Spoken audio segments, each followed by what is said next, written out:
कोशिश है, और सुना है कि कोशिश करने वालों की कभी हार नहीं होती, तो कोशिश कर रहे हैं।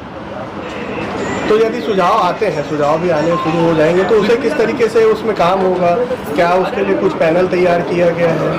निस्संदेह माननीय मुख्यमंत्री जी के उस दिन के मार्गदर्शन के उपरांत हर एक दिशा से सुझाव लेने की कोशिश इसमें हम लोग कर रहे हैं, और सब कुछ हो जाने के बाद उस पर पूरी प्रक्रियागत, मतलब अभी भी छत्तीसगढ़ की पुनर्वास नीति अच्छी है, नहीं, परंतु उसमें और क्या अधिक अच्छा हो सकता है, इसकी कोशिश कर रहे हैं, और आने वाले समय में फिर माननीय मुख्यमंत्री जी इसकी घोषणा करेंगे। तो कैसे जल्द शुरू हो जाएगी इसको? अभी 2 महीना तो लगना है कम से कम, तो शुरू। ये 2020 3 सालों में 1000 नक्सली सरेंडर हुए हैं, अब क्या और आखिर बढ़ने? देखिए, मसला ये है कि और युवा इस दिशा में ना जाएं, मसला ये है कि जो है वो सरेंडर कर जाएं, मसला ये है कि जो सरेंडर किया है उनकी चिंता हो जाए, मसला ये है कि जो इनसे प्रभावित हुए हैं उनकी चिंता हो जाए, मसला ये है कि वहाँ विकास कार्य पूरे ठीक से हो जाए, मसला ये है कि लोगों का विश्वास सरकार पर बढ़ जाए। बहुत से आयाम है भैया, बहुत से आयाम हैं। मैं आपसे कहना ये चाहता हूँ कि जो एनकाउंटर का मसला है, ऑपरेशंस का मसला है, यह भी उस पूरे अभियान का 20% है, परंतु 80% और भी काम उस पर है, जिसके लिए सरकार संजीदा है और सरकार काम कर रही है। भैया, अब तक बड़ी सफलता मिली है। सोशल मीडिया पर चल रही है, और उसमें कांग्रेस पार्टी ने भी आज एक और वीडियो जारी किया, उसमें आरक्षण को लेकर निशाना साधा और प्रधानमंत्री को ये बोलते हुए दिखाया कि अगर 400 पार होगा तो आरक्षण खत्म। अभी देखिए, संविधान के आधार पर चलने वाली पार्टी सरकारें भाजपा की सरकारें होती हैं। संविधान में अब तक कितने संशोधन हुए और किसके कार्यकाल में हुए, निकाल कर देखा जा सकता है। और अगर संविधान के संशोधन का मसला है तो हमारे हृदय में सिर्फ UCC ही है, और बहुत स्पष्ट है, हमने बता दिया है, उसमें कोई संशय नहीं है किसी को। अब जो बातें हैं, संविधान का संशोधन, आरक्षण खत्म करना, ये मतलब निराधार बातें हैं, जनता समझती है इन विषयों को। ये लगातार पोस्टर के माध्यम से बीजेपी हावी हो रही है इंडी गठबंधन पर। आज भी पोस्टर जारी हुआ है, उसमें सूर्योदय योजना को लेकर किया है, भूपेश बघेल को घेर रहे हैं लगातार आप लोग, इसका क्या होता है? नहीं, बताइए, ये इंडी गठबंधन कैसा है जिस पर पोस्टर हावी हो जाता है? मनोबल में कमी होगी उनकी, इसलिए कोई पोस्टर हावी होता होगा। भैया, ये जनता तक विषय ले जाने के अपने अपने तरीके हैं, और जिन तरीकों का उन्होंने पहले अभ्यास किया हुआ है उस पर तो उनको पहले चिंता करनी चाहिए। कहा मोदी जी को कहा कि नीच राजनीति करने वाले, मोदी जी को कहा कि सर फोड़ देंगे इनका, तो ऐसे थोड़ी बात होती है।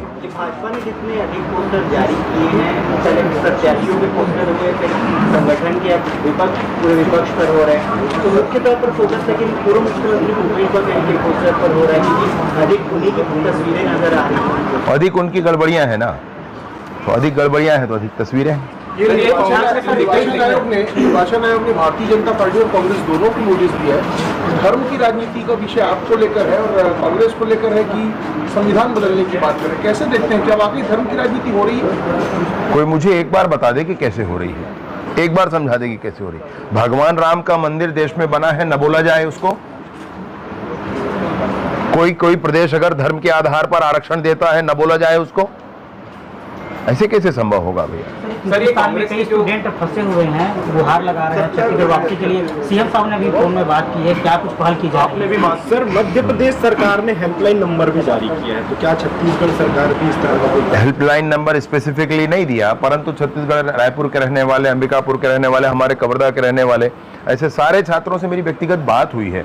सबके पास मेरा और हमारे लोगों का नंबर है, वो सुरक्षित है, वो सुरक्षित है। माननीय मुख्यमंत्री जी ने भी उनसे उनकी चिंता की, उनका ही मार्गदर्शन सब कुछ है, जिसके आधार पर सबसे बात की गई है। अलग से नंबर जारी नहीं किया, लेकिन 10 नंबर उनको देकर रखे कि भैया कोई बात हो तो उसमें फोन करें। छत्तीसगढ़ में आप लोग सूखे नशे के खिलाफ अभियान चला रहे हैं, उसको रोकने की बात कह रहे हैं। पड़ोसी राज्य उड़ीसा है, बड़े पैमाने पर सूखे नशे की खेती होती है, सरकार का दावा कर रही है आने वाले सरकार आपकी बन रही है, तो क्या उस पर रोक लगेगी?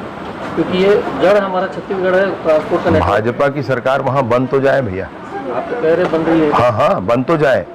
जैसे ही सरकार बनेगी तगड़ी कार्रवाई होगी भैया। सर, ये कांग्रेस के जो जितने दिग्गज नेता हैं वो भी चुनाव के बीच में गायब हो गए, जमहूरियों के दिग्गज नेता थे।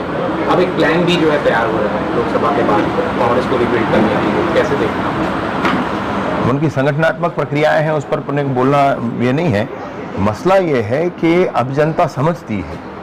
50-60 साल पहले सोशल मीडिया नहीं था, लोगों के हाथ में ताकत नहीं था, तो कुछ भी करते थे। अभी आपको एक एक कदम पर आपको हिसाब देना है जनता को। भैया ये अब तक नक्सलवाद पे बड़ी सफलता मिली है, लेकिन साथ साथ 17 नवीन मामलों समेत 26 मामले ऐसे हैं जिसको एनआईए को सौंपा गया।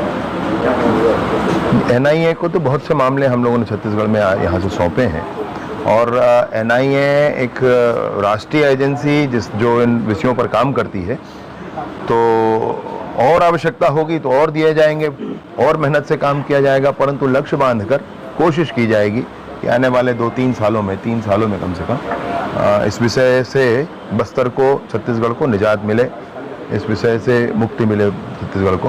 भैया क्या आप माने कि नक्सलियों से अब जो लड़ाई है वो निर्णायक तौर पे है? मुझे तो हर क्षण यही लगता है, मुझे तो हर क्षण यही लगता है। मैं पूरी कोशिश भी यही होती, और लड़ाई कोई निर्णायक लड़ाई, बंदूक की लड़ाई नहीं है भाई। मसला ये है कि उनका पुनर्वास हो, मसला ये है कि वो मुख्य धारा में जुड़े, मसला ये है कि माओवाद ने दुनिया को कुछ नहीं दिया आज तक। चीन में माओवाद की सरकार है, क्या पा गए? 1998 थियानमन चौक, संघाई, हमको ध्यान है, छात्रों ने आंदोलन किया था तो अपने ही देश के छात्रों को टैंक से उड़ा दिया था उन लोगों ने। वैसी सरकारें चाहिए क्या यहाँ पर? वहाँ फिर कोई मीडिया नहीं होगी। चीन में कोई मीडिया नहीं होती है भैया, कोई पत्रकारिता नहीं है, कुछ नहीं है। तो ऐसे नहीं होता है, ऐसे नहीं होता है। मतलब न स्वतंत्रता है वहाँ बंदूक की बात होती है।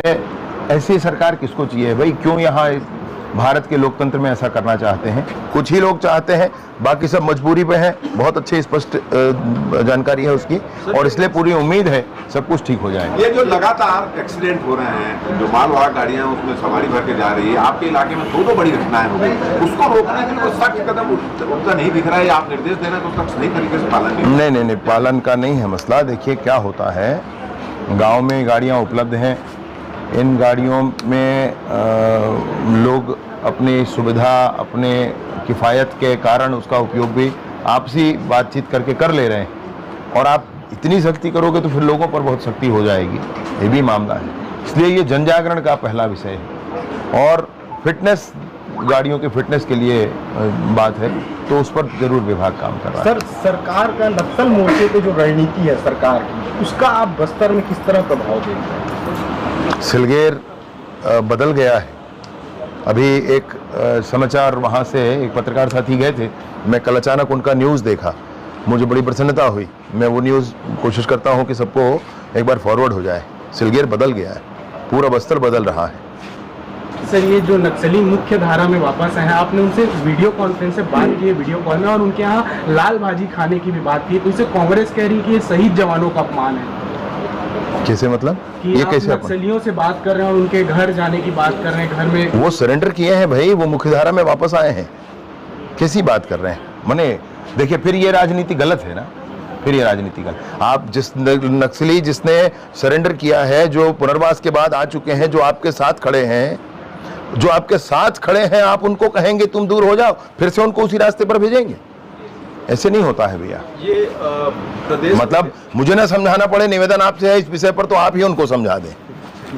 सर, ये कांग्रेस सरकार में जो रायपुर का मास्टर प्लान लाया गया था, उसमें थोक में गड़बड़ियां निकली हैं। अब जांच समिति भी गठित कर दी गई, किस प्रकार की कार्रवाई होगी इनके खिलाफ? अब वो विभाग से एक बार और बात करना होगा। मैं सोचता हूँ कि भाजपा की सरकार है, सारे प्रक्रियागत परेशानियों को भी, उच्छृंखलाओं को भी दूर किया जा रहा है, ये सब कुछ ठीक होगा। अब तक देखा गया कि बस्तर, राजनांदगांव, गरियाबंद जैसे जिलों में नक्सली, तो पहले कवर्धा जिले में नक्सली नहीं आते थे, लेकिन वहाँ भी शिफ्ट हुए। तो ये मूवमेंट रोकने के लिए क्या कुछ प्लानिंग है दूसरे जगह नक्सली? पहले नहीं आते थे वाला मामला ही नहीं है, कवर्धा में बहुत पहले से, मतलब 20 साल से तो हम जान रहे हैं। कवर्धा भाई, मेरा जो जिला पंचायत पुराना क्षेत्र था, कवर्धा से 10 किलोमीटर पर, वहाँ पर मैं रात को नहीं जाता था, बता देते कि भाई नहीं जाना है यहाँ पे, केसदा, झंडी, बांधा, ऐसे सारे गाँव हैं। अभी भी वहाँ पर मूवमेंट होता है, उसका पता चलता है। अभी भी कुछ ये होता है, वारदातें नहीं होती, लेकिन कवर्धा में जनमानस तैयार बैठा है इन सारी बातों के प्रखर विरोध के लिए।